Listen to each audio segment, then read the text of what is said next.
Good morning. Good morning.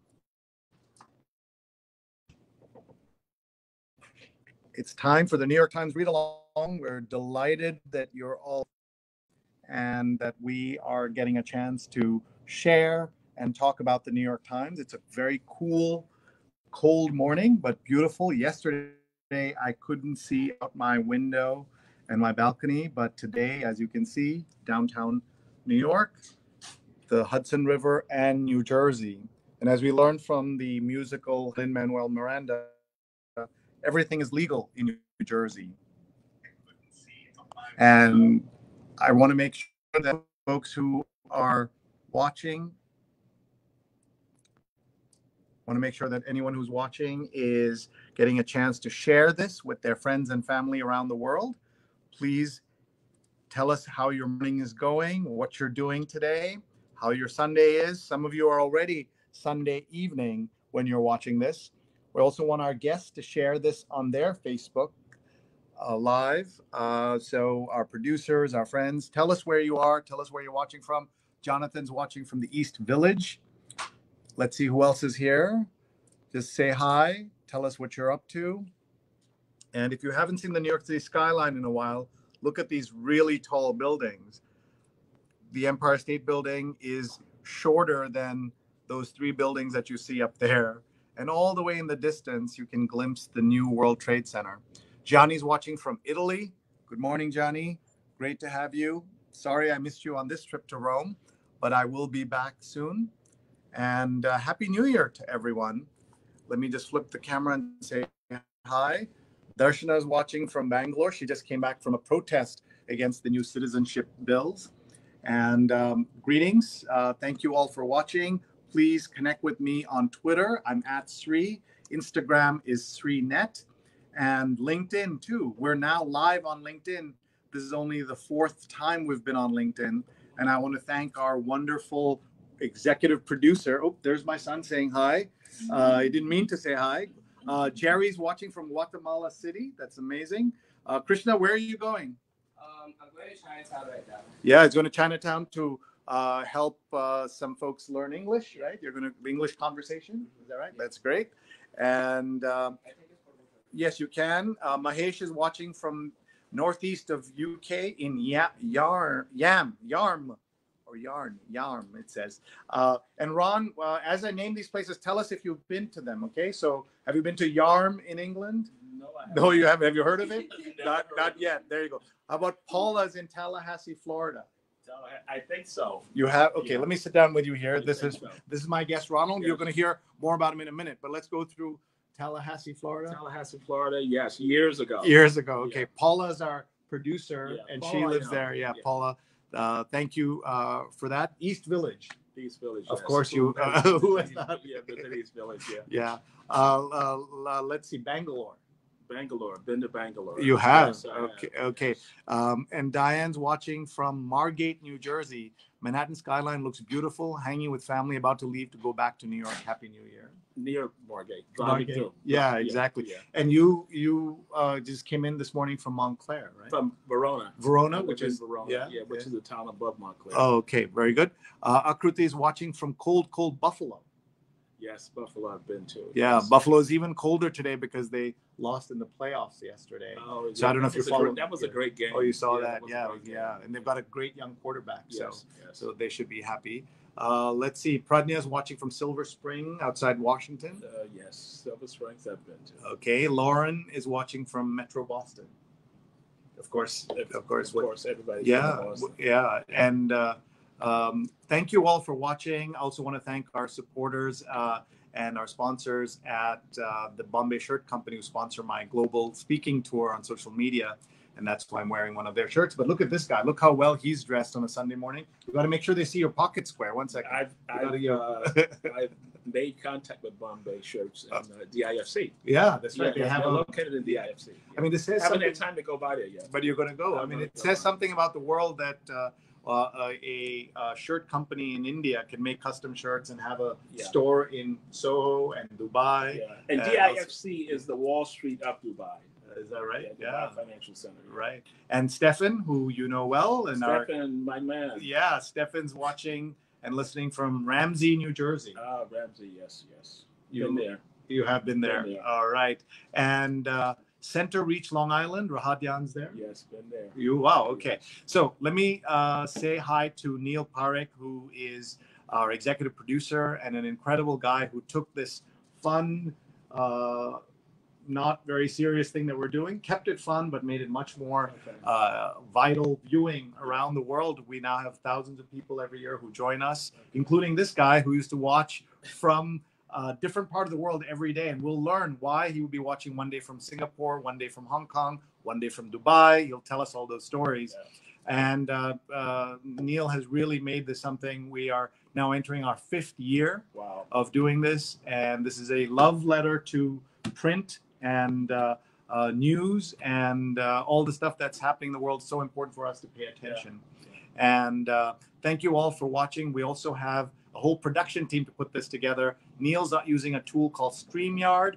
Paula's doing Facebook, and Steve Taylor, who's watching from Philadelphia, is on LinkedIn. Okay. So it takes an army to do this, and we're grateful to everyone. We also have put in everyone's Twitter handles. Please follow them. And Ron's Twitter handle is at Ronald_Thomas, yes, right? And I had to think about it. Yeah. On Facebook, he's Focused HR. LinkedIn, he's Ron Thomas HR. Yes. And his website is strategyfocusedgroup.com. So strategyfocusedgroup.com. I also want to say hello to a friend who is here, and I'm just going to say hi. Let's see, we just flip the camera. That's Vandana.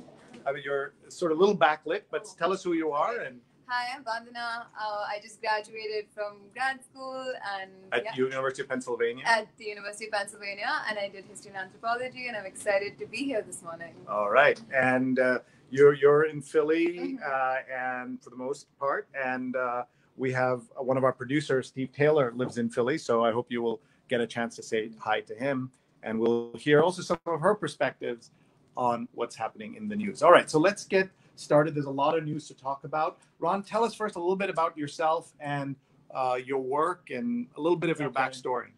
Backstory, I started here in New York. I worked for Martha Stewart for 9 years, and I was there during the time she did go away, which was very interesting. And I left there and I went to work for Xerox, consulting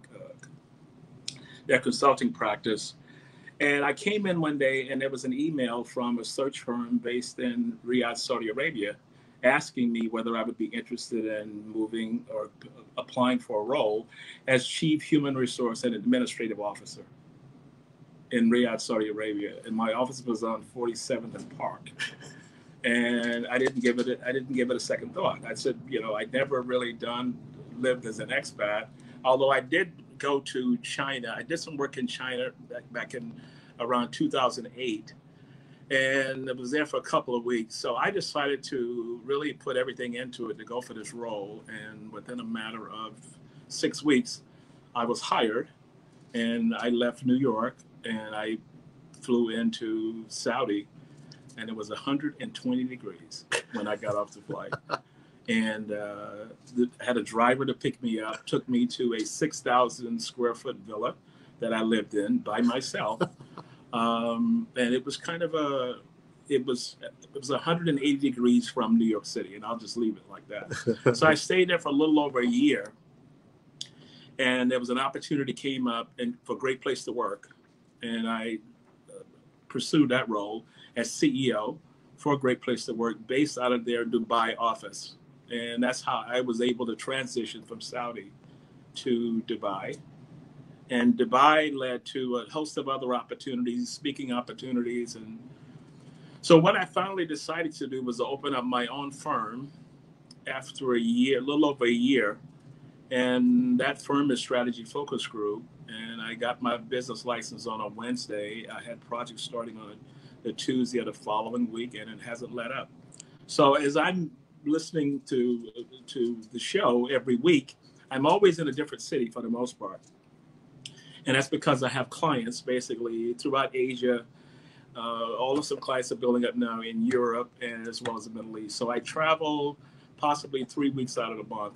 And I'm normally in Dubai maybe 1 week, and it's kind of like changing clothes, changing luggage to get back out on the road. So interesting life at this stage of the game. So everything is cool. and your advice for anyone who's thinking of moving from New York and living as an expat, kind of an American living an expat in the Middle East. Pursue it. I know 3 or 4 people I'm working with now who are making that transition. One just moved to France. Another one just moved to London last week. If there's an opportunity to do it, you will never regret it, because my thought was, when this email came through, if I did not pursue it, I would always regret it. When I was in Dubai as the CEO of Great Place to Work, and I was deciding what was going to be next, I said, if I did not try and open a firm, it would always be in the back of my mind. I could have tried it. But so I say, if it comes to you and there's that opportunity, try it, because you'll never forgive yourself if you reflect upon it later in life.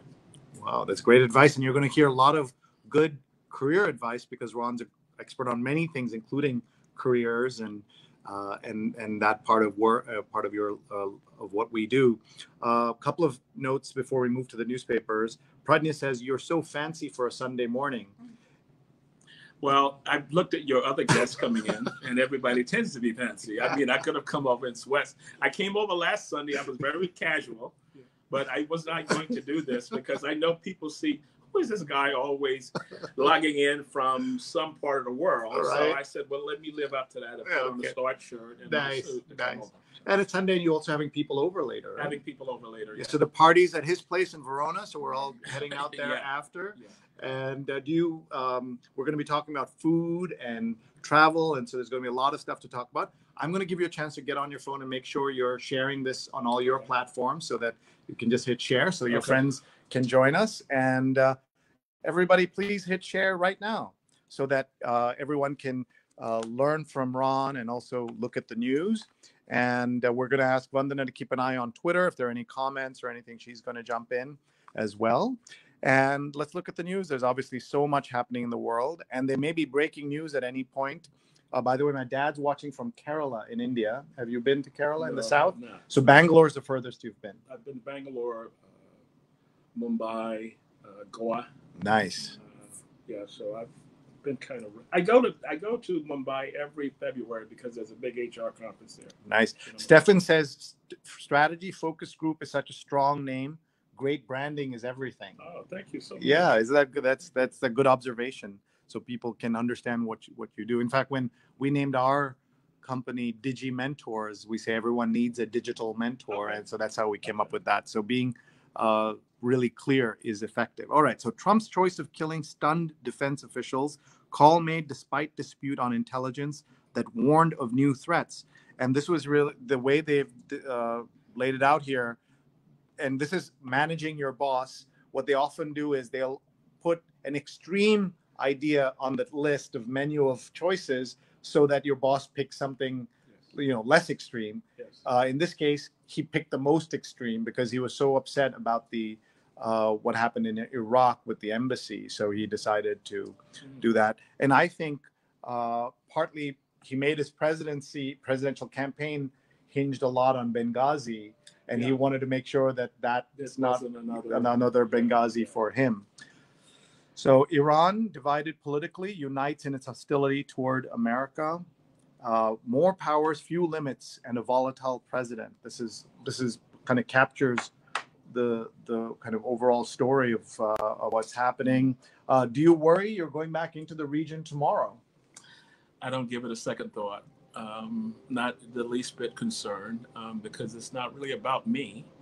And there's a lot of other underpinnings of that I don't really want to go into. But as I was telling you earlier, I've done work in Iran, and I have an Iranian visa because I did some work for their major telecom there, MTN. And right before I left, I sent in another proposal for leadership development for that same group. So that's pretty much by the wayside. That's not going to happen now in this climate. But I don't really concern myself for fear. Amazing. Never. But, I've always looked at life as that when it's your time, I can be sitting here having dinner and I can keel over. Right. So for me to worry about things like that, I never give it a second thought. That's a great attitude in life. Lotte is watching from Bhutan. Have you been? No. All right. My dad is weighing in, and he says that we lived in Bhutan when I was less than a year old. He worked for the Indian embassy, and so we were there. And he's saying that there's much concern in India about the situation in the Gulf, and my dad wrote a column about it in one of his many columns that he writes. So I'm going to ask my dad to put the link in the comments if he can find it and put it in there. That'd be great. What else is happening? Atomic bomb of fires sends nation on the run. What's happening in Australia is incredibly sad, and just it's so helpless when you watch this, just like we did in California last year. Yeah, I read the article about the number of animals that were killed as a result of this fire, and it's just so sad. 400 million animals, not counting frogs and insects. Exactly. And that's since September. Yes, that was the piece that really kind of stood out for me. All the lives that's going to be lost, property is damaged, but the animals, through no fault of their own, just being in the wrong place, right? At the wrong time. Australia is such a wonderful country. It is, yeah. So, what is your favorite city? I've been to Sydney. I was in Sydney maybe 3-4 months ago, but only for 2 days. So I was there working. I got in there at night. I went to work that next day. I left work, and I had another meeting until maybe 3 o'clock in the afternoon. So you didn't see anything? Didn't see it, which is kind of the story of my life. Yeah. And if I go to a city, I try and get there on a Saturday morning, if it's a new city. So if I get there on a Saturday, I can do the sightseeing stuff for a full day. And that way, Sunday, I'll rest and get prepared, ready for our show. And then on Monday, I go to work.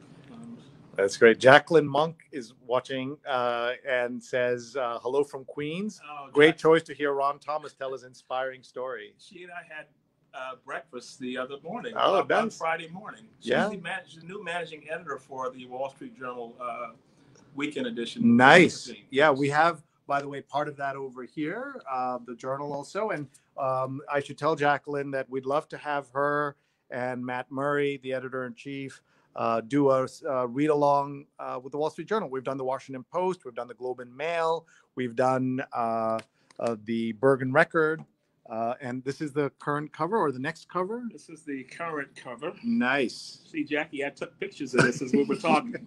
Look at that.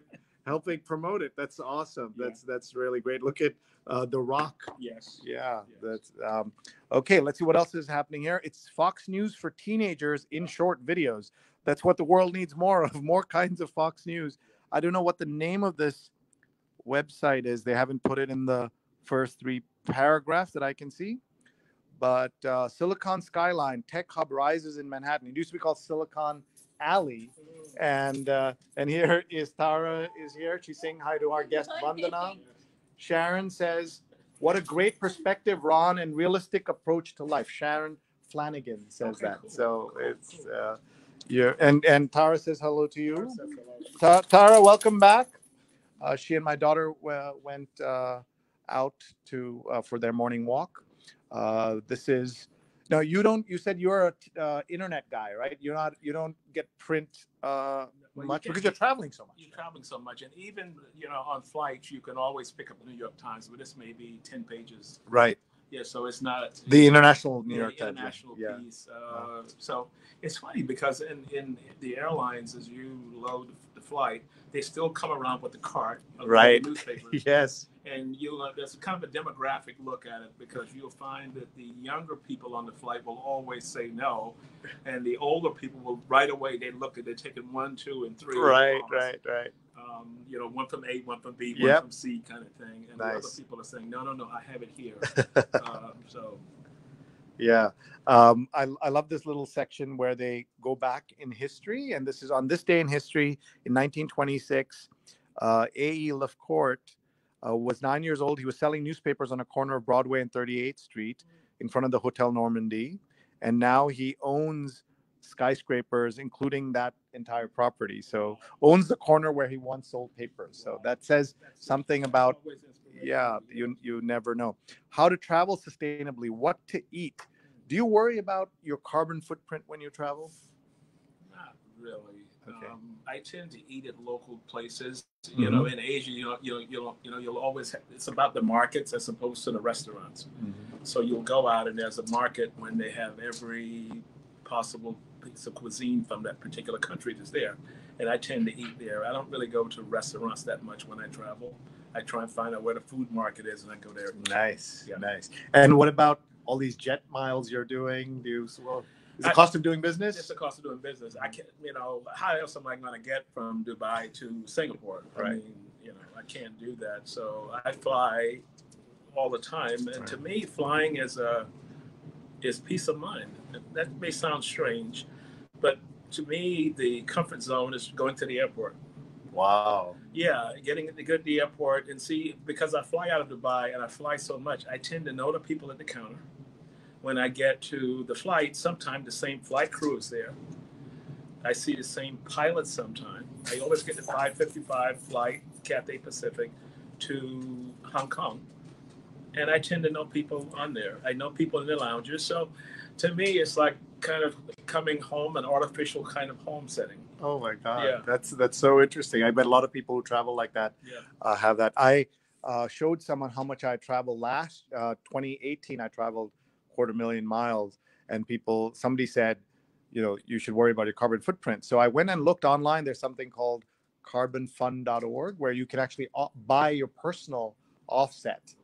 And so that's about, according to that, I owe Mother Nature $275. So that's not so bad. I'm not even going to calculate. Yeah, exactly. So what they're saying is, try eating vegetarian or vegan, pack snacks, follow the locals, make sustainable choices, but sometimes relax your rules, do whatever you need to. So this is here to help.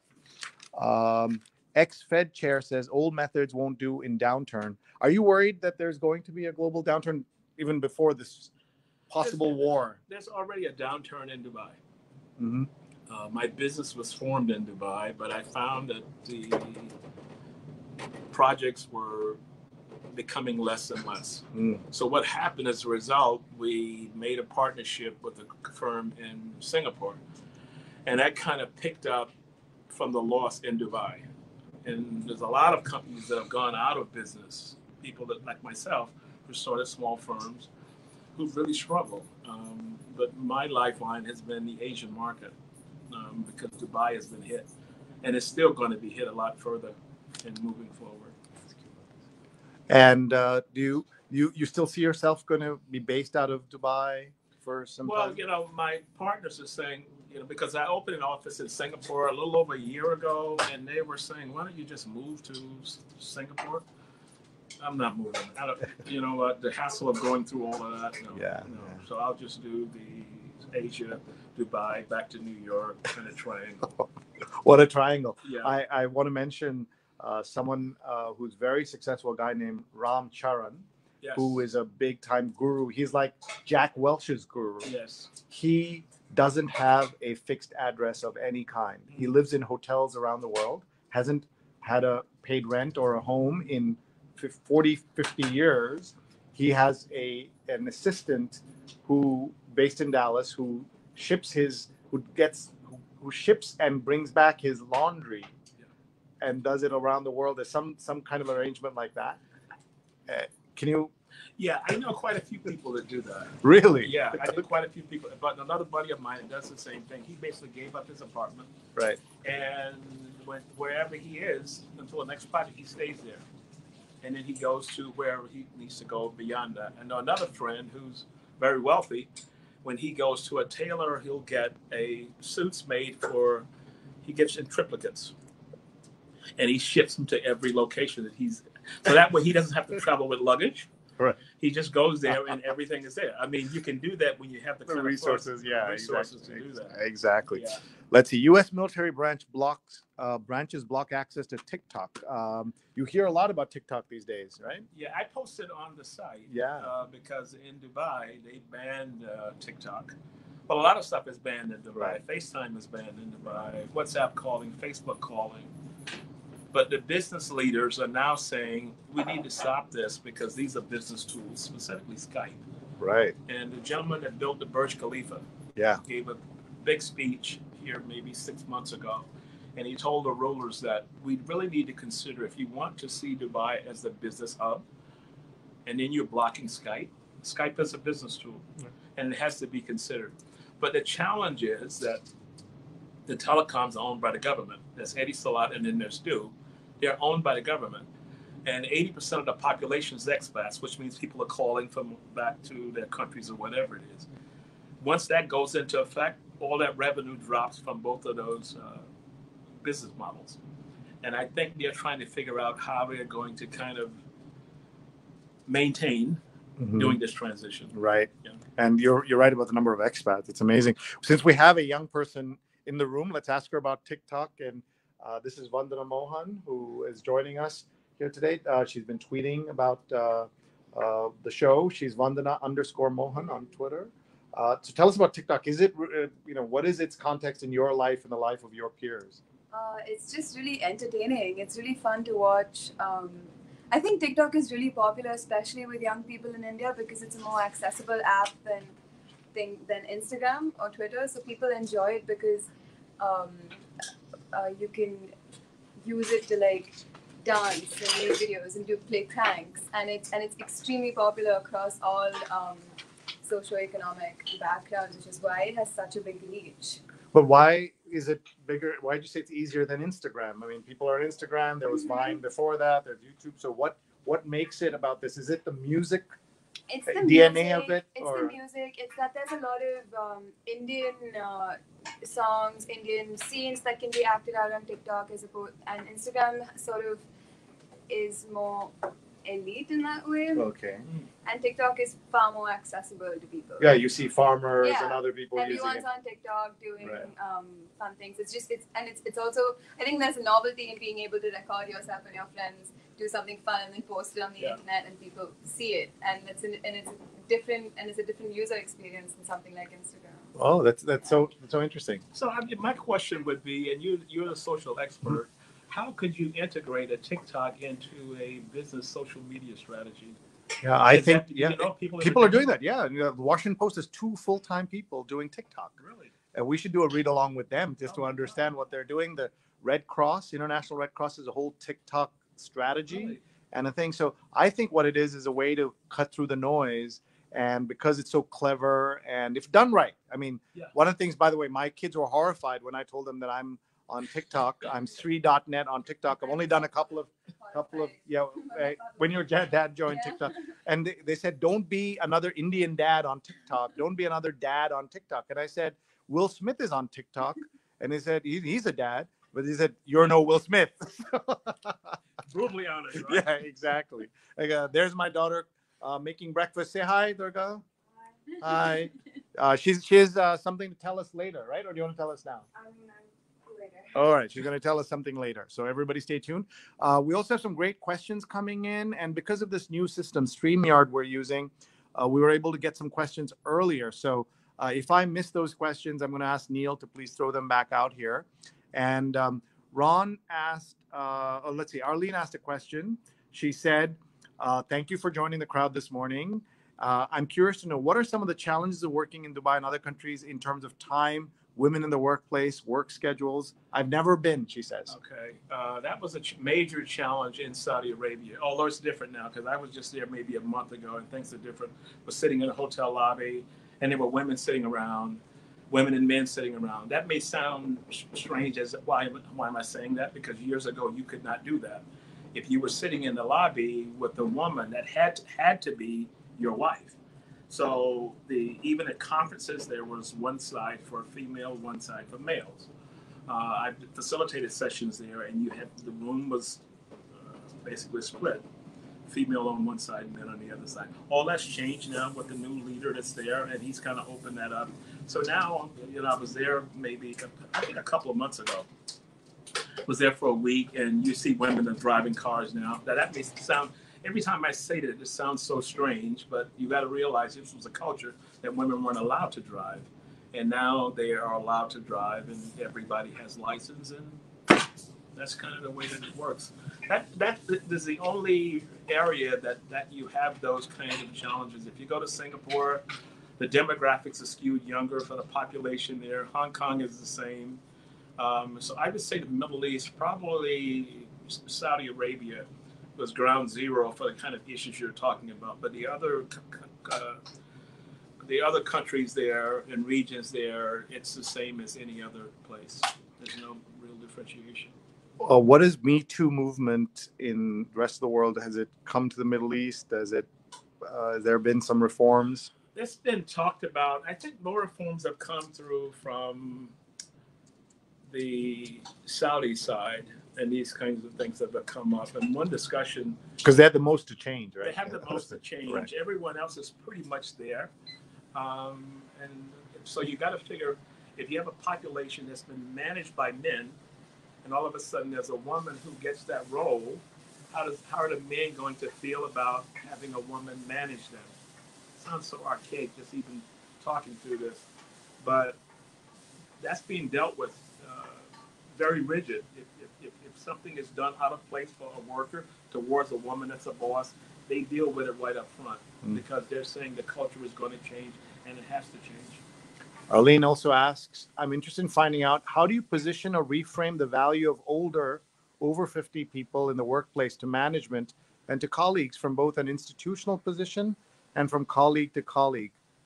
I think this is something that's really important. How do you, when you're working with folks, how do you position people? Because everybody seems to want to hire, Vandana and company, which she doesn't mind, but we do as people on the other side. So if you look at the cultures of the Middle East, you will find that's an issue because you have in a lot of cases the demographics of a workforce may skew a little older. In a lot of the Asian cultures, people get one job and they stay there the rest of their lives.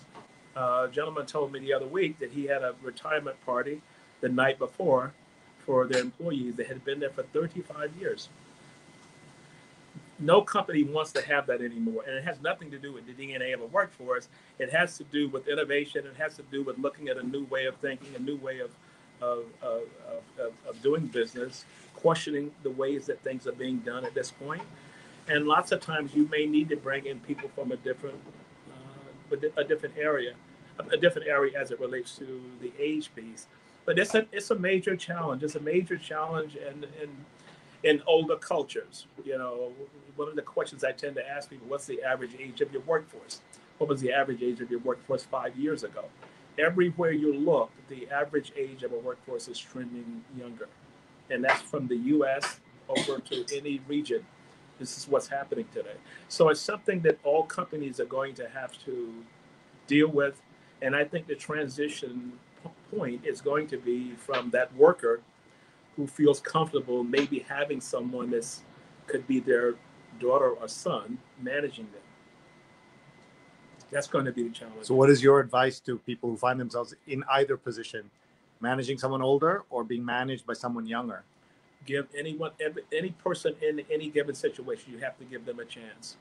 And you have to be open-minded. And that's kind of I just wrote an article the other week, last night as a matter of fact, on understanding a new level of leadership. And that means being more collaborative, bringing more people into the arena and trying to make decisions. And that could be someone that's 21, 22 years old, could have a totally different perspective from someone that's 35, 40, or 50 years old. Right. So you never know where that nugget is going to come from. But if you create that environment in that team, every voice is valued, you can create the kind of persona that you'd want for that particular team. Pradnya asks, have you personally experienced any challenges in terms of racial discrimination in the region? None. Absolutely none. Because a lot of the people in the Middle East look like me. I've never at airports, only when I get to London, I've seen situations in London flying back. I tell the story of a situation. I was coming from Dubai, stopped in London, and in London you have to make a change and you have to go through to security again. Right. And there was a gentleman who had come through, was rushing to get to a flight and was trying to rush the guy. And the guy said, sir, I have to go through all of this stuff. And he says, well, this is why you don't have any education. This is why you're doing a job like this. Because this is the only kind of work you can do. Ooh. And this was a white gentleman who told an Indian gentleman this. And he says, oh, no, you didn't tell me that. He said, you know what, let's go through all of your bags. And he went through everything, and everybody was sitting there watching it. And it was kind of a shock to me from being out of that environment where you see these kind of things, because you don't see it in the Middle East. At least I've never witnessed it. Jay says, in the U.S. and Europe, there are fewer younger people entering the workforce, so that over time, that should allow more opportunities for older workers. So, is that how you see it? Well, I know a lot of people that are going through, I'll say, transition now. You know, maybe they were laid off from their jobs and they're trying to figure out what 2.0 version would be. And I always tell them to concentrate on the solutions you provided for companies. It means nothing about how many degrees you have and the title you had in a past life. What it does mean is that did you provide solutions to that organization? And value. And value. Right. Can you walk them through a scenario where there was a huge problem? You came in, you looked at it, you parsed it, and you were able to drive some solution. That's what you talk about, because that's what companies are looking for, even if you're 60 or 70 years old. Right. That's really helpful. And look, this is a relatively a story that's important because everybody's scared. An aging mill mirrors Italy's woes. And this is about an ArcelorMittal steel plant. And by the way, Mittal is an Indian family that owns a lot of big steel companies in Europe and elsewhere. And Vandana, jump in anytime if you have a question for Ron or if you see anything that's coming up. And Inuit right restored, to give birth where my family is. And this is about using midwives and give birth in their hometowns rather than being pressured to travel south to a hospital. And so this is on a map. Look how far north this is. Wow. I was, by the way, recently in Stockholm, and that was the furthest north I've ever been. And it was sunset was at 2:15. And have you traveled that far north? Have you been Scandinavia? I'm working on a project when I get back on Wednesday in Geneva. Okay. Yeah, well, we got a call Right. on the Geneva project. Right. And that goes through. I'll probably be flying out there probably the next week. All right. Yeah. Okay. An archaic Jewish text attracts a new audience. Women gravitate to study of the Talmud. Huge protests in India keep steadfast pressure on Modi, and this is the protests that are happening about these new citizenship bills that have been passed. More about, look at this, atomic bomb of wildfires. Wow. False news comes true as Beijing replaces its top representative in Hong Kong. After protests and an electoral rebuff, China sends in an enforcer. A volatile president, and that story we saw already. Cries of revenge is coming at funerals for 2 slain commanders. White House notifies Congress of deadly drone strike under War Powers Act. After the fact. Will strike deter attacks or lead to even more? And this is the question. But we heard from Ron. He's flying into that region and is not worried. Lawsuit leads to a downturn spiral at Dartmouth. An academic despaired over what he said was a false account of his actions. His anguish proved too much to bear. The family in mourning. So this is a story of David Bucci above, who grew deeply depressed over a lawsuit against Dartmouth College, accused of enabling abuse. Wow. The lawsuit spotlighted exploitation university departments where graduate students rely heavily on the approval of professors. And this is, of course, a big issue in the academic world. 3,500 soldiers mobilized. A whirlwind whips through Fort Bragg in North Carolina. Yeah. I saw them shipping out. Yeah. Look at this unusual obit, an ad taken out in memoriam of David Stern, who had such an impact in the basketball world. But it's from Jazz at Lincoln Center, where he must have been a board member or something like that. And also, it's not an obit in the obit. Right. Yeah. There may have already been one in there. We'd see that. As tech titans expand presence in Manhattan, Silicon skyline emerges. Let's see. With vote split on impeachment, Maine Democrat risks dual backlash. Generation Z. Fox News for Generation Z. What is the name of this project, though? They still haven't. Did you figure out what it's called? No. It's called PragerU. It's named after. PragerU? Is that going to be social media? I don't know. A growing hub of online right-wing media. I think it's named after, I think, Dennis Prager, who's like a right-wing guy. So it's not a university, but it's going to affect the university. Know your right to know. Protectpressfreedom.org. Yeah, we need press freedom, especially at a time when the president calls us enemy of the people. And here's the obit section. Woody Wasulka, who foresaw video as art, dies at 82. What are your favorite like museum? Do you have time to go to museums? And in Dubai, they just opened up a new Emirati museum that's not far from where I live, and I took our weekend is Friday and Saturday, so I took some time to go through that. And if I go to a city, and that's on my tourist day, I will try and always find a museum to go to if it's nearby, if it's not too far out of the way. Nice. Yeah. That's good. Peter Schreier, elegant German tenor who became a conductor, dies at 84. And Heather Ashton, 90, helped people quit drugs. And she was a doctor, and a doctor who realized Valium and Xanax were addictive. So those kinds of drugs. And we actually have some great New York Times guests coming up in the future, including next week.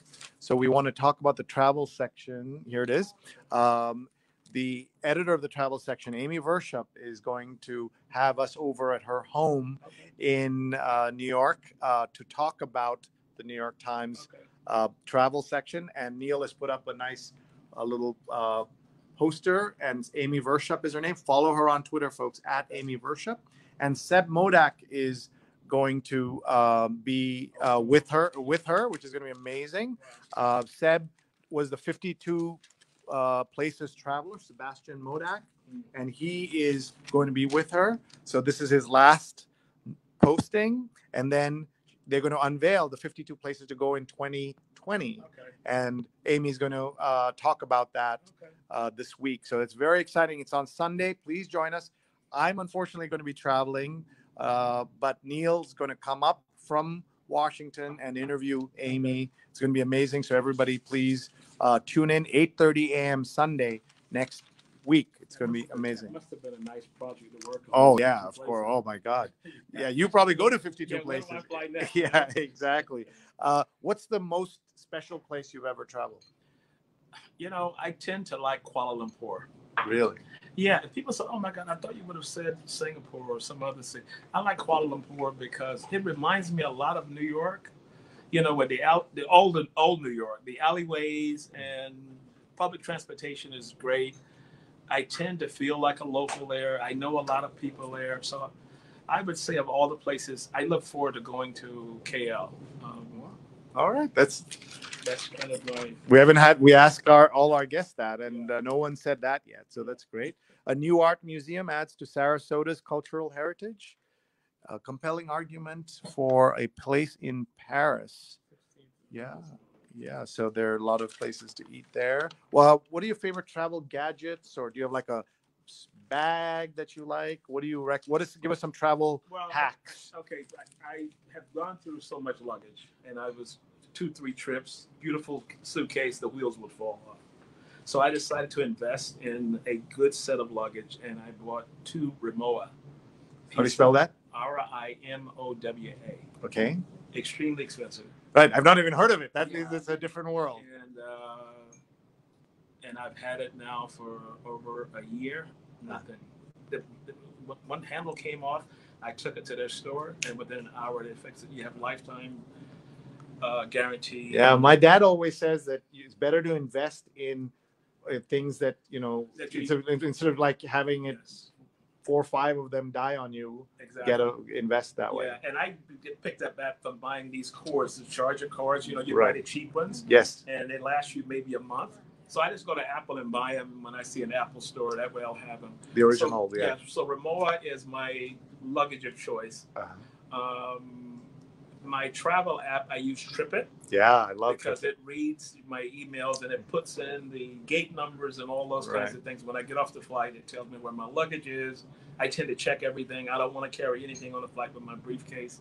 Oh, so you're an unusual traveler that way, because a lot of people are the opposite, right? They don't want to check in because they don't want to wait. but you're okay with waiting and not carrying a bunch of stuff on the flight. I'm not really going to wait, because if you travel business class, your bags are the first ones to come down. So they're the first ones to come down. Right. Sometimes I come down, my bag is there when I get there. I pick it up and I'm gone from there. So Tripit I use because that organizes everything. My reading is done through an app called Pocket. Get Pocket. Right. Because I can look at an article and I can say save the pocket. And I do this when I get there and I open my app up. All of my reading material is there, and I can edit. I have the pro version. I can edit, share it, and do all these things with it. So those are probably my top 3. Nice. Very, very good advice. Thank you. Let's see. Real estate. You're saying this is a good time to get real estate in Dubai because the economy is not doing too well. The economy is not doing well. Yeah. Did you ever consider investing in New York City? I know you invested elsewhere. In Jersey. Right. So. Yeah. And let's see. Yeah. Just to jump in. Yeah. PragerU is short for Prager University, and it's apparently run by this man named Prager, who's a conservative radio host, and he has about 200-300 videos on YouTube, and each video is like 5 minutes long, and each video takes about $25,000 to $30,000 to make. Oh my God! And they spend a lot. I think they have an annual budget of $10 million and spend a lot of it on advertising. Wow! And who's funding that? I don't know. It's interesting because with that budget, we should be seeing a lot more of it. It's been around for 10 years. Wow! And you're a Gen Z person, and you haven't heard of it. So a 5-minute video at $25,000. Yeah. What is happening in these videos? Yeah. Look at some of these prices in New York. You remember when prices in New York were not so outrageous? When you come to New York now and you see areas that were on its heel, and now you see a condo there. Yeah. And it's amazing how things have transitioned. Right. We have a question from LinkedIn. What U.S. HR policies are outdated or obsolete? U.S. HR policies. It's like, what do you think? I'll let you think about that for a minute. Yeah. Meanwhile, just to remind everyone, you can see us live on Facebook and LinkedIn every Sunday at 8:30 a.m. Eastern. Please follow me on LinkedIn. I'm Sreenivasan. You can find me, and also connect with me on Facebook, Sreenivasan. And you can also find me on Twitter at Sree, and Instagram, I'm SreeNet. Please follow our executive producer, Neil Parekh, at Neil Parekh on all the platforms. And our other producers, Steve Taylor is Steve Derive, at Steve Derive, and Paula Kiger is at Big Green Pen. So please follow all these folks who are doing this as a labor of love to get you the news and interesting people all at the same time. Every Sunday, 8:30 to 10 a.m. Eastern time. So the question was, what are things happening in HR in America which are more obsolete compared to other places? Well, I talk about trends.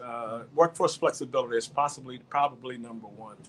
And when I moved to Saudi Arabia, I was really amazed by the number of rules and policies and procedures. So the HR department there played the role of the police. If you were in a half hour late, you were owed an hour to the company on the back end. So wait, half hour late? You owe an hour, not a half hour. So my thought was, what's the logic behind that one? Right. There was no logic behind it. That was just the rule and the way that it was. So when you think of the HR policies in the U.S. that are obsolete, I think there needs to be a lot more flexibility because the workforce is changing. I know a lot of people are sick of hearing about the millennials and the needs of these people, those kinds of comments. But that's your new workforce.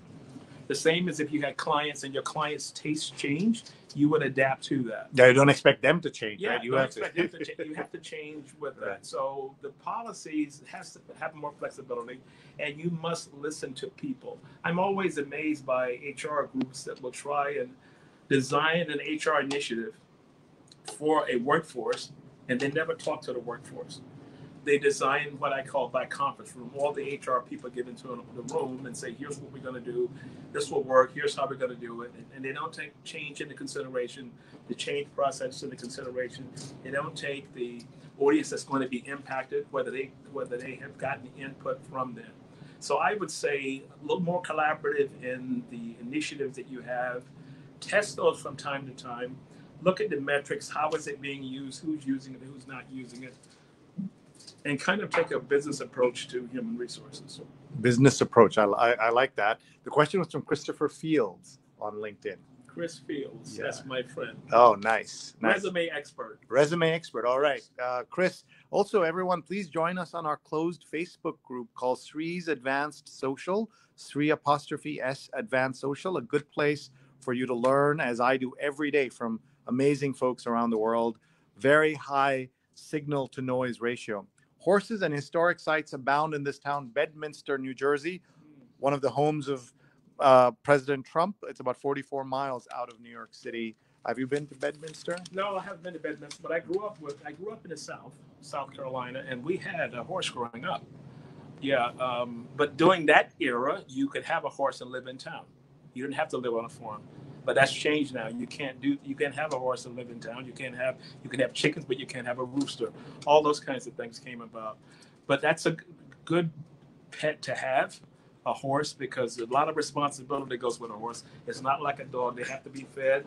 Their stable has to be cleaned out. And my father said, I'll get it for you, but you're responsible for taking care of it. So you asked for this. Oh my Yes. God. He obliged, but it was a lot of work. Yeah. And after a period of time, we got a little sick of it and we got rid of the horse.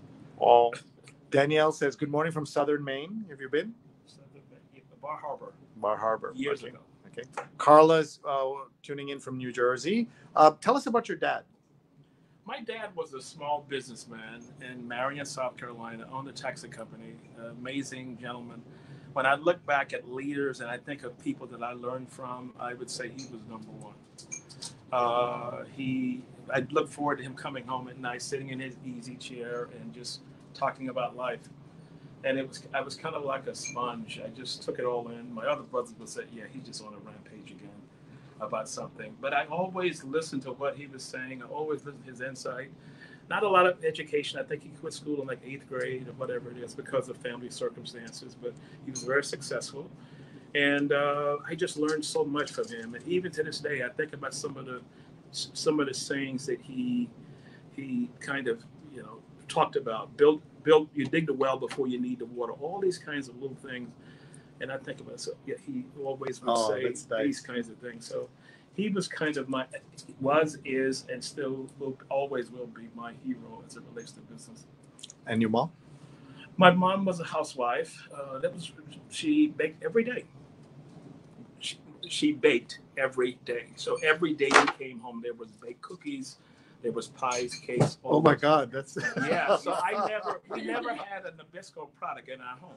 The only thing we had in our home was Nabisco product was vanilla wafers when she would make banana pudding. Okay, for Nilla, the Nilla. Yeah, Nilla wafers or whatever it's called. Yeah. And that was it because otherwise she did all the baking. She did all the baking. Oh my God. Every day there was a treat. But the catch was you had to eat your dinner before you got to the treat. Had to eat your way through the meal before you got to the dessert. So when I went to work for Martha Stewart, it was like coming home because it was all about food, cooking, right. and all those kinds of things. So I'd go down to the test kitchens and they were baking, and it was probably the perfect job for me based on my childhood. But you don't look like you ate a lot of cakes and stuff. I don't bake. I'm a very good baker. I don't bake anymore because if I bake 2 dozen cookies, I may eat a dozen. So I tend to stay away from baking today. I don't really bake that much. Right.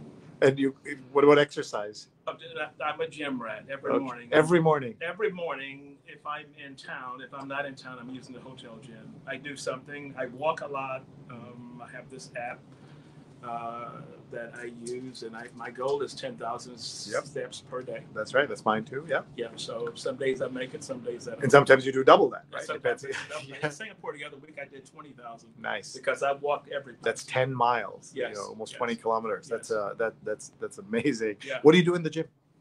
I have my routine. I do the elliptical, or I'll do the bike. That's a half hour, and then I spend the next half hour on weights.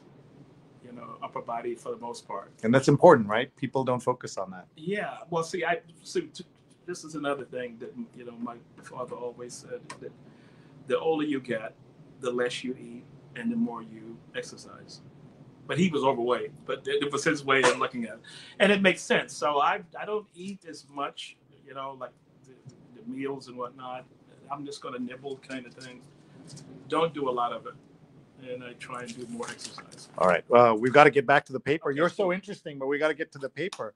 Let's see. Open Secrets is a New York Times Sunday review. Novelists, poets, and artists imagine life in the age of surveillance, including a short story by Gish Chen, a poem by Robert Pinsky. Wow. So they really put in a whole issue around surveillance. Tell me everything. Tell me about this. Like, how do you worry about surveillance, and you live in societies where there's a lot of surveillance? Yeah, well, I read an article the other day that Dubai has more CCTVs per populace than any other country. I believe it. But see, the good side of that is that you could leave your wallet at a bus stop. You'll get it back. You get it back. Yeah. You know, you hear these stories. If you look online, there's a site that everybody uses, kind of like a Craigslist of. What's it called? Dubizzle. Okay, Dubizzle. Dubizzle.com. Okay. Started by two Americans, two experts. Right. And what happened is you go to the lost and found, and you'll see someone found a wallet at this bus shelter or this metro stop. There was $5,000 in currency. There were credit cards. Please call this number. You must provide some ID, and you'll get it back. There's numbers. Can you imagine that in New York? Never. Never. It's gone. Yeah. Forever. A story by Amadou Diallo. That's so interesting. So you may know, well, depends if this is the same Amadou Diallo. You have to be careful. Yeah, this is a this is a writer. So this is a different. This is not. That's right. No, right. No. So I forget what happened. Was he? He was killed. By the police. Right. I was confusing him with the other gentleman who was attacked by the police, Okay. but didn't die. You're right. Amadou Diallo was killed. And was a subject of a Bruce Springsteen song, right? Yeah. So this is tells you kind of common names, but that are also in the news. Stealth by Jillian Weiss. Look at the how it's all laid out, and yeah. Let's see here. It was amazing when you did the piece from the printing plant. Yeah, that was a lot of fun with Mike Connors. He gave us a tour of the printing press. Yeah. On a Wednesday night. It was amazing. The Protest by Alex Berenson. So basically the whole thing is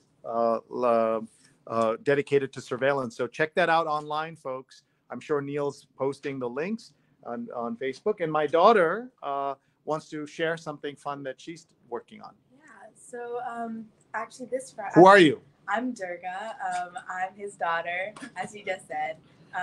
I'm one of the co-executive directors of a political activist organization geared at Generation Z, and we do a lot of action and things like going to DC and lobbying, or just phone banking, and then holding local events and student voter registration drives. So we're a national organization. We have some chapters on the West Coast now. We're largely East Coast based, but now it's great to see things happening in California. So it's a chapter-based organization, and it's with high schools all over America. We're working on a London chapter, but we'll see if that happens.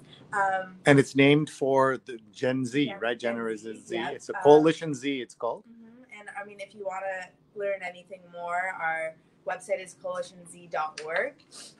And this Friday, we're hosting an event called Know Your Rights. And it's surrounding Title IX, which is the law around gender equity and equality in education. And that's just, and also it's how you, in cases of like sexual harassment and assault, that's the law that protects you and helps you get your justice, basically. So what is the event and where is it? The event is on Friday, this Friday, January 10th, in New York. In New York, so it's in Brooklyn, called the Mayday Space, and it's from 6:15 to 8:40. So please come. It's completely free. There will be snacks and beverages, and congressional candidate Erica Vladimir will be speaking, and Jaslyn Kaur from Know Your Nine, a great organization that works to bring this to schools. So you want everybody who has children, grandchildren in the Gen Z age group, they should come. You know, any students, any college students as well. This is really surrounding policy and also in the political sphere. How do you deal with cases of harassment and violence? So okay, what do you think? That's cool. Yeah, I love the fact that young people today are getting involved. I was in Hong Kong, and when they had the big disruption maybe 4 or 5 weeks ago. And I was on the 3rd floor of this hotel, and I was overlooking everything. And I was amazed by the demographics of the people that were running these things. No prescribed leaders, so to speak, no leaders of the movement, but it was all young people. So what I told the HR executives in the room, I said, this is your future workforce. So these policies and procedures, the rigidity of the way that you do business and treat employees, all that's going to have to change because these are activists. Right. And so they say these are college students. I said, imagine 5-10 years from now, these were people that you probably would be looking at for leadership positions inside of your organization. So I looked at that protest as from a leadership perspective and an org perspective, because this is the new product that's coming into your space. And so reminder again, how do they find out? What website do they go to? And you're also on social? Yeah, we're on social media. Our Instagram is coalition.z. So that has all the information about the event and the website also? Yeah, and our website as well. And we'll also, I'll tweet it out and share it. Yes. And I also learned about Obey. What are you wearing? Well, this Obey is a streetwear brand. I'm kind of a streetwear addict, I guess, but this is what you asked for Christmas, right? Yes, this is what I asked for Christmas. Thank you, Dad.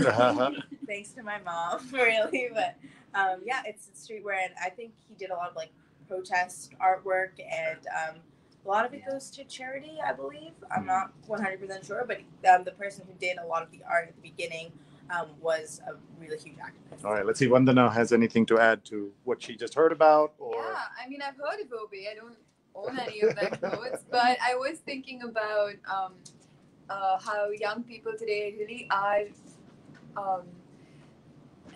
planning these protests, and the kind of thought and effort that goes into that. Sure, people are showing up, but I was just thinking about, especially in India, there are protests happening all over, and I was just thinking about the kind of effort it must take for people to actually come and do this.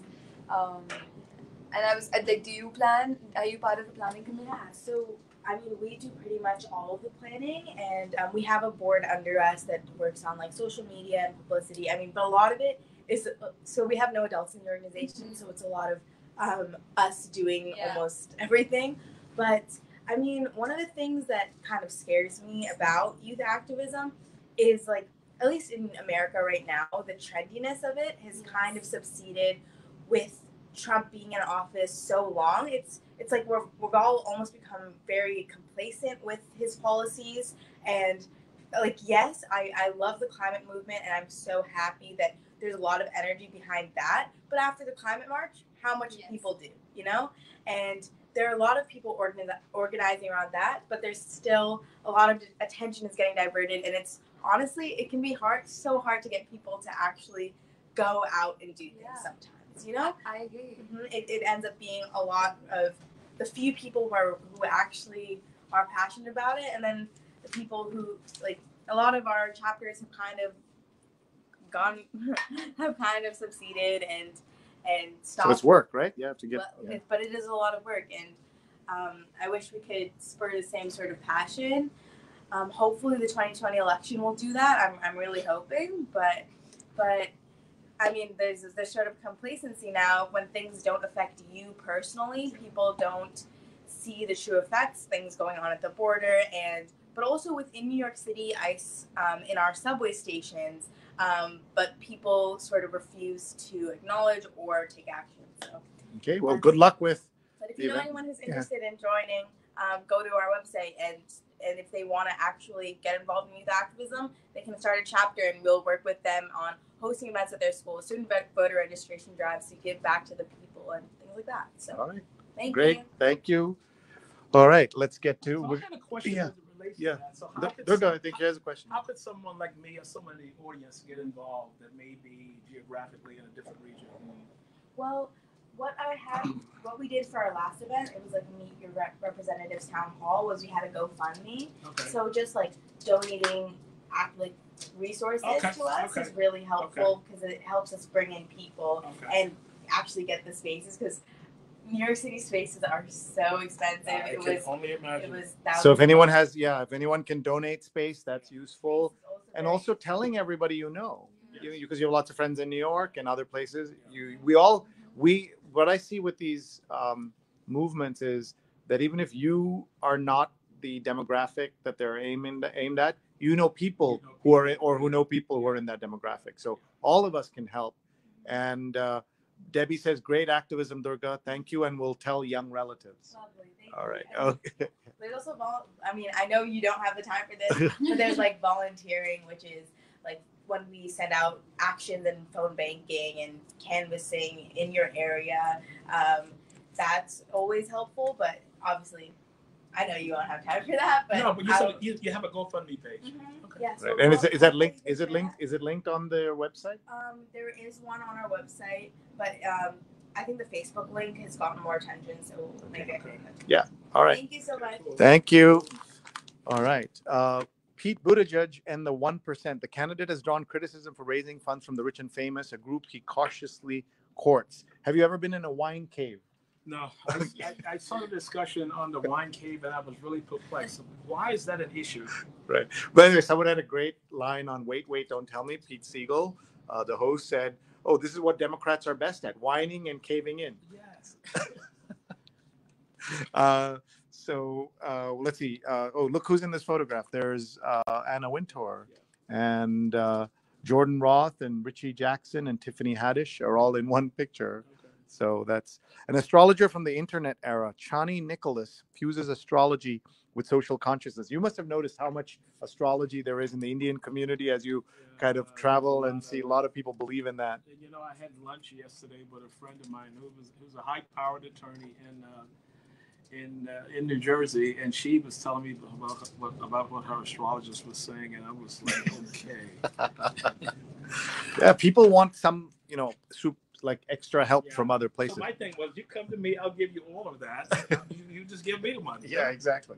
Look at this constant hype at the TikTok mansion. So there's a TikTok mansion. Modern love, trying to keep up with grandma's love life. She was 80 years old and marrying for the third time. I didn't expect to envy her. What a great story. I also love these tiny love stories. If you don't have time for the whole thing, you can just read this. So I'm going to read this out. Peyton posted a picture with his flamingo Lisa wearing a Santa hat. Lisa had an Instagram account, so I followed it. He texted, I see you following my lawn flamingo on Instagram. I replied, you tagged it in a photo. What other option did I have? The text got longer. Christmas slid into New Year's and eventually to an evening watching the stars. I asked him why he texted me. He asked why I responded. We both knew. I'm thankful for that flamingo. She's the only girl I'll ever love, he once said, but that's not true anymore.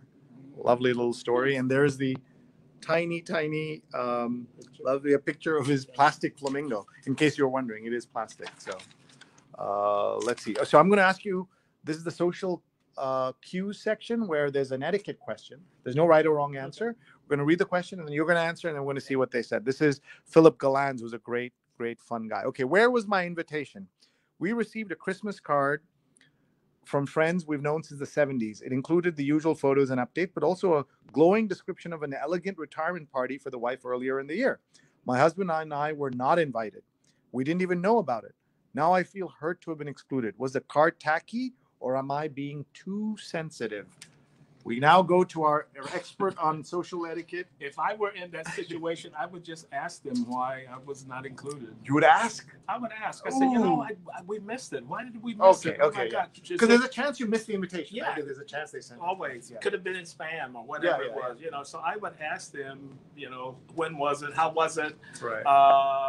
Let me get something for whoever. Right. That's okay. Yeah. That kind of thing. So I would approach it that way. Okay. I wouldn't approach it from the angle. Of I'm upset because I wasn't invited. Right. Life is too short. Okay, let's get a view from slightly different demographic. If I was left out of an invitation like that, I don't know if I would ask. I would sulk about it probably for sulk a while, about it, and then just drop major hints later. So you advocate being more direct to it. All right, let's see what Philip says. Remember, no right or wrong experience. In my experience, retirement parties are generally attended by colleagues and immediate family. If you hadn't even heard about it, you're probably not in close contact. A retirement and its celebration would rank as newsletter worthy in most years.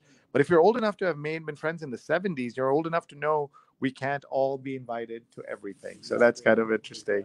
I have my 50th birthday coming up in October, and everyone's invited who's watching. We're going to have one big bash, which Rupa tolerates, but We're also going to have smaller dinners, but everybody, October 24th, you're all invited. When water is the answer to everything, obsessing over hydration continues into the new year.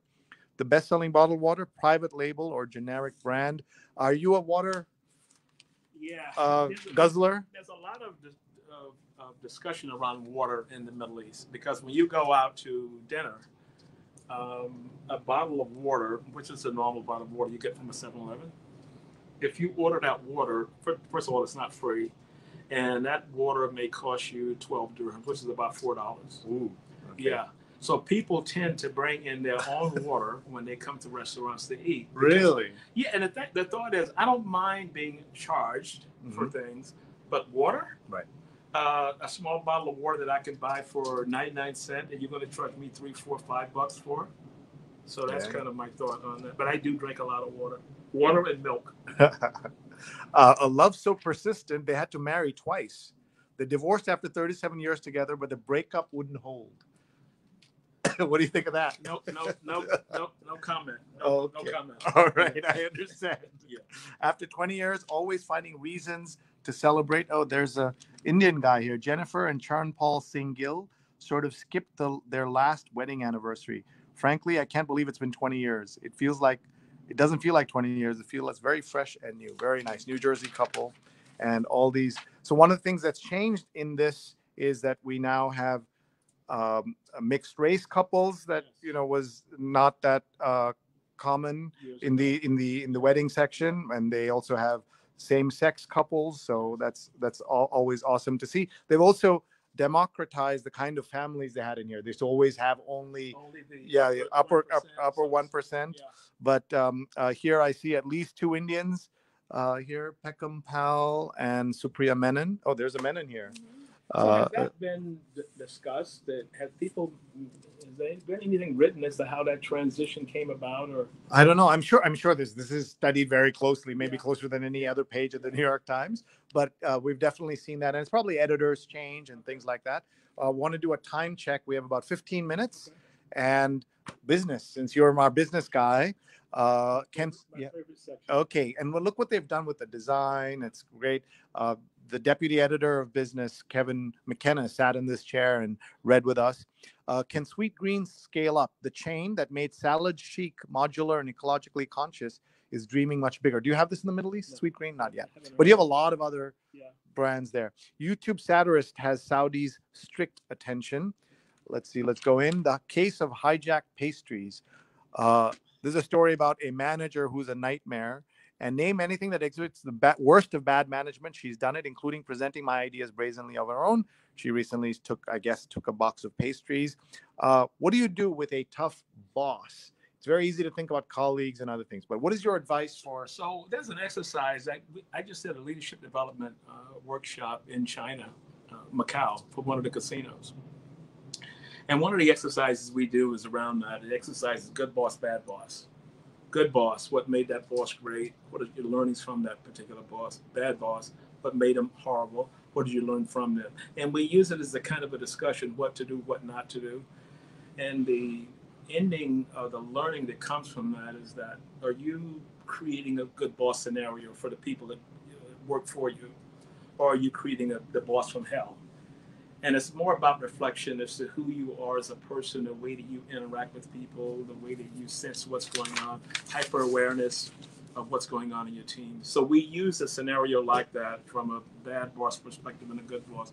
But the common theme in that is the bad boss is always a manager, but the good boss is a person like my father. One gentleman talked about his grandfather who babysat him every day. His grandfather owned a factory, and he would sit in on all the meetings as a kid. And the grandfather, after the meeting, would explain to him what happened in the meeting, what are his thoughts on it. And that's how he became I don't want to say famous and very wealthy businessman. Wow. But it came back from those learnings that he picked up from a grandfather. That's amazing. Here's this. She hopes you buy a planner, a paper one. Anna Bond of the Rifle Paper Company. She wants you to use paper. That's so interesting. Someone had asked, what are your favorite apps? We already mentioned Get Pocket and TripIt. Do you have a third app of any kind that you want to recommend? You want to look at your phone? You can do that too. Google Keep. Google Keep. Yeah, I love Google Keep. Google Keep. That is so Google Keep I use for making notes. OneNote, Microsoft OneNote is for work. Right. It's a reference to an article, a reference to a book. There's a quick note about a project coming up. But Google Keep is my note-taking app. Yeah, that's what I use as well. Yeah. And it works well on the phone, on the laptop, and all platforms, everything else. Are you a big movie watcher on those planes? You must be, yeah. No. So my other is Televisor is my app that I use for downloading any YouTube video. TELEVZR, I think it is. Mm-hmm. And I don't ever use their airline stuff. I always have my own playlist of all of the things you want to watch. videos I want to watch. So some fun, some serious. Some fun, some serious. I'm a big fan of any documentary. Right. And I try and look at it from this vantage point. If I give you an hour, what am I going to learn from it? Right. So the movies that are coming out now, like the Star Wars movie and all those kind of things, never really got into that. Mine has to be kind of people, relationships, findings from that, good side, bad side, all those kinds of things. Wow, so interesting. Adam Driver, speaking of Star Wars film, gives it his all. He's had a huge success in Star Wars film, and also this movie called Marriage Stories. People are really praising that. Rupa can't stand him, my wife. She just can't stand his face, but he's a really good actor, and yeah. So let's see. Look at Jamie Foxx here. This is here's Jamie. You've seen this? Yeah, it's called Just Mercy. And Michael B. Jordan and Jamie Foxx here. Michael B. Jordan's sister, I got her a job at Martha Stewart. She worked at Martha Stewart for a while. Before he was Michael B. Jordan. No, not Michael B. Jordan. Michael B. Jordan's sister. I understand. Yeah. But he was not yet famous. He was not yet famous. He was probably still young. Yeah, he was probably still in whatever college or something. Category he was in. Yeah. I know his sister very well. Right. Oh, that's he's amazing. Yeah. And it's great to see him. Are you a big movie watcher? Yeah, I watched Marriage Story. I liked it. Okay, nice. It's And really are you watching Golden Globes tonight? Maybe. Maybe. Okay. I haven't seen most Enough, of the yeah. Yeah. Okay. Jay says, do you remember any of the channels or producers you like on YouTube so he can look it up? You know, I just go by titles and things that interest me. So it's not like you're subscribing to a bunch of things. I subscribe to a lot of them, but no one that I can really think of. Mark, who's watching from North Carolina, who watches every week, says you're a great speaker because Stefan said, you know, he's just so fascinated by your the way you talk and you share. So was asking, how many times do you give talks a year, roughly? That's kind of an interesting space. So when I first lived in Saudi Arabia, there was nothing to do. And so I sent out a notice. I searched online to find out HR conferences that were coming up. And I sent a note to maybe the top 3 that were coming up and said, here's who I am. Here's my background. I currently live here, prior lived in the U.S. I speak at conferences. And this was a Thursday. By Sunday night, I had 3 speaking opportunities. So step in and ask, right? Offer yourself. If you go to any conference and ask the producer of the conference, just tell them, don't ask them, tell them that if anyone backs out, which always happens, I will always tell them, if you can get me there, I'll speak. And that was the way that I approached it. I wasn't asking them for an opportunity to speak. Right. So they pulled me in. I ended up going to Dubai first time, Bahrain, and I went to someplace, Istanbul. Nice. And that kind of started it off. So at one of those speeches, there was someone in there that came up and gave me a business card. And she said, I really like your presentation. I would like to represent you. And represent me doing what? She said, we're a speakers bureau. And we would like to represent you for speaking engagements. And the name of that speaking bureau is MENA Speakers in the Middle East. And they represent me for speeches. So I just got back from Karachi for a CXO summit, which is the EFO, all the E's. Yeah. CXO summit. And my talk was on the future of work from a strategic perspective. Nice. So all that speaking came about just sending someone a note. Because you were bored. Yes, because I was bored. Right. Little Women is getting a lot of attention. Also, a lot of men are dismissing Little Women, and so there's been a backlash to the dismissal. Right. Well, because men are, and then because men. Yeah, because it's men. And then this movie, Parasite, everyone's been raving about. It's a South Korean film with director Bong Joon-ho, and he's been nominated for Best Director tonight. And everyone who's seen this has loved it. And so I want to see if we can see that. There's just so much going on. Do you have time for books? Do you get? Yeah, You get, all of my books are done through Kindle. okay. Yeah. What's the best thing you read in the last year? I'm reading now $1 Trillion Coach, Bill Campbell, who Oh. was the CEO coach. I knew Bill. Bill is the most interesting person people Very. haven't heard of. Wow. You're right, $1 Trillion Coach. He was Steve Jobs's right-hand man and was a football coach at Columbia. University. Yeah, and I knew him. He was also the most joyful person I ever met. At the end of every presentation that I would make to the board, he would backslap you and high five you. Can you imagine a board member doing that? Because he's a football coach, so he had that mentality. Yeah. $1 Trillion Coach. Great Amazing, recommendation. amazing. Great and recommendation. My other book, it's a book by Gallup. It's called "It's the Managers." Mm-hmm. Okay. Challenges in the organization. All right. And when are you writing a book? I get hit with that all the time. I don't really have the time. I've been contributing author to quite a few books, chapters. But for me to sit down and write something. But on those 14-hour flights, you could just dictate and someone could, or take all your speeches and turn it into a book. By the way, I'm just pushing this on you because everyone asks me, so I just like having someone else to blame. But I write an article every week. So that's great. That's a book. I write an article every a page a day is a book a year. Really? Page a day is a book a year. I learned that from the great Chip Scanlon. All right. We'll just very quickly go through the bestsellers. Where the Crawdads Sing by Delia Owens, The Guardians by John Grisham, Crisscross by James Patterson, The Institute by Stephen King, A Minute to Midnight by David Baldacci, all kind of famous writers. All of my favorite authors when I read this type of book. Yeah. Educated by Tara Westover, Becoming by Michelle Obama. It's on our shelf here. Talking to Strangers by Malcolm Gladwell, Me by Elton John, and Sam Houston and the Alamo Avengers by Brian Kilmeade from Fox News. And look at the sketchbook here is a story told in emoji. So we can, as we sort of get winding up here, we're almost done here. And it was the best of times. Okay, you read this. Since you're the young person, you read this. Okay. It was the best times. It was the worst times. It was the age of intelligence. Okay.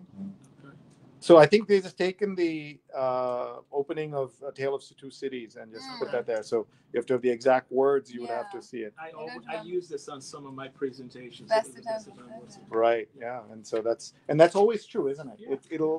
It also depends on your point of view. Look at this. This is 18 girls' lives through girls' eyes. That was really good. All right, let's look at the Times Magazine, and then we'll let you get out of here. You have your whole day to start. So small now. Yeah. Oh my goodness. Yeah. California changed its laws to give inmates more serving life sentences a chance at parole, but first they have to convince state officials that they reckoned with their pasts. Let's see in here. The magazines are always interesting. They have great the way they put everything together is so beautiful. And let's see, there's a poem here. So I always read the poem, and I say poems should only be read by the poets or by the experts. Yeah. But I'm going to read this cold. The Far Norway Maples by Arthur Z. Silver poplars rise and thin to the very twig, but what thins at your fingertips? The aspirations of a minute, a day, a year? Yellow tangs veer in the water and catching. Sunlight veer again, disappear from sight. The unfolding of a life has junctures that rupture plot. A child folds paper and glues toothpicks, designs a split-level house with white walls and pitched roof, but his father snatches the maquette and burns it. If you inhale and spore this moment, it tumors your body. But if you exhale it, you dissolve midnight and noon. Sunlight tilts and leaves the tips of the Far Norway maples. Wow. Lily Tomlin on making tender characters in a tough comedy world. Well, you're an expert on work. 9 to 5 was a landmark movie and was at a different era, right? It was a different era, but it was kind of talking about some things that are popping up today, including Me Too and women's rights and bad bosses. Bad bosses, yeah. The ultimate bad boss, yeah.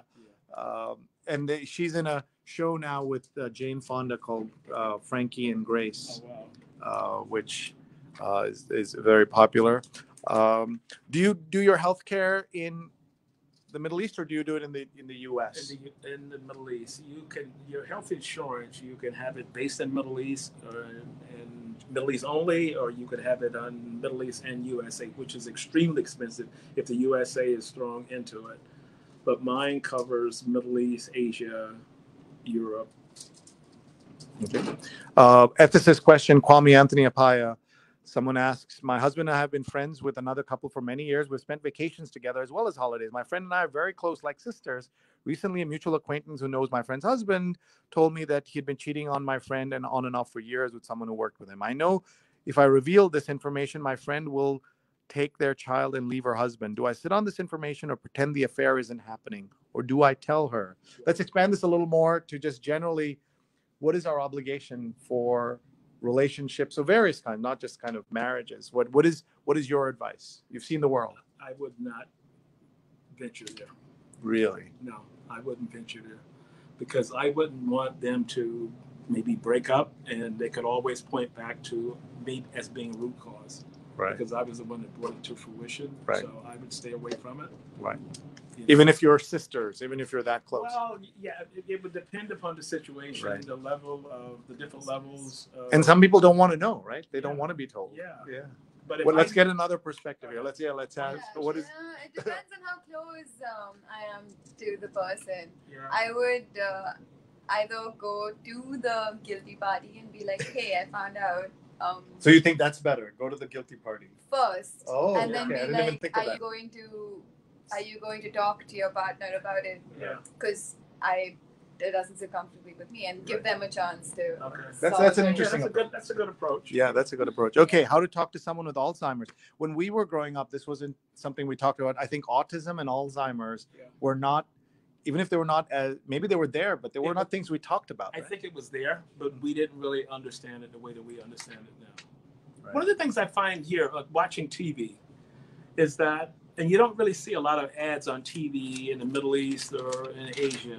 It's not really ad driven the way that it is here, but every other ad is about some sickness Right. and some prescription. Tell Right. your doctor about this. And you come away from that, between that and the news of everybody being killed, you're paranoid before you even go out of the house. That is true. That is absolutely true. Please. It's true. Tejal Rao, who's a great food writer, says tangy and juicy, stuffed with seasoned herbs and hearty leaves. This Armenian specialty is a perfect snack. What is it called? It's called Jingolov hats. So they look really, really good. And so much great food in the Middle East, right? What's your favorite thing to eat of all the? I live in an Indian neighborhood, so Okay. I tend to eat Indian food. Oh, nice. When I'm in Asia, I always eat the food of the country I'm in. Nice. Yeah. I mean, I'll know people that they're in Dubai on vacation and they go to American. Why would you go to an American restaurant? You could do that when you're in U.S. Right. Yeah. Why I went to Avalanche School. That's kind of interesting. We really have to stop so that he can get on with his day. So we're just going to wind up here. But I'm going to give, before I stop here, I'm going to give him a chance just to think about it. But I want him to tell us about his work. Ron, a little bit more about your work and how people can hire you. And are you overbooked or you're still available for certain things? I'm going to give you a chance to think about it for just 1 second. I just want to also give a shout out to the Wall Street Journal.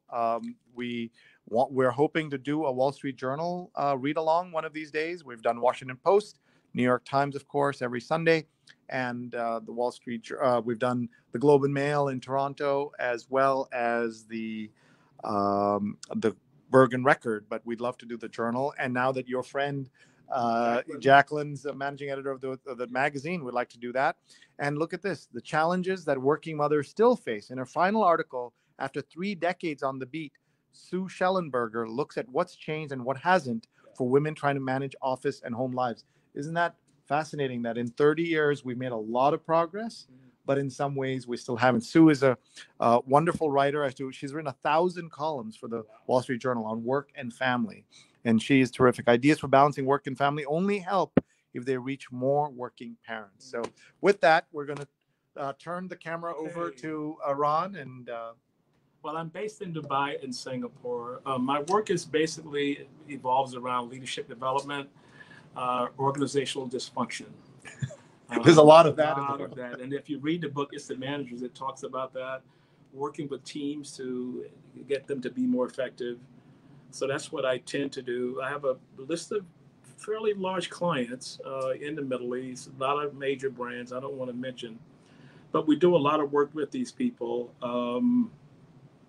calendar is pretty much booked. I was saying it earlier. I was looking to do a project in Iran for the major telecom there, and I sent that out in December.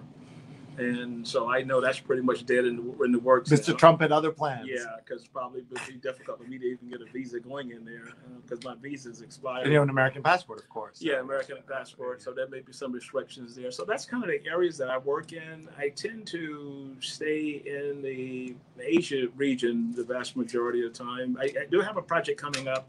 I'm going to be in Geneva, I was telling you, possibly in the next couple of weeks to do some work for a major bank there. So it's kind of wherever the business comes in from. And as long as it's, so we kind of focus on organizational dynamics. What's happening inside of the organization? What are the major challenges?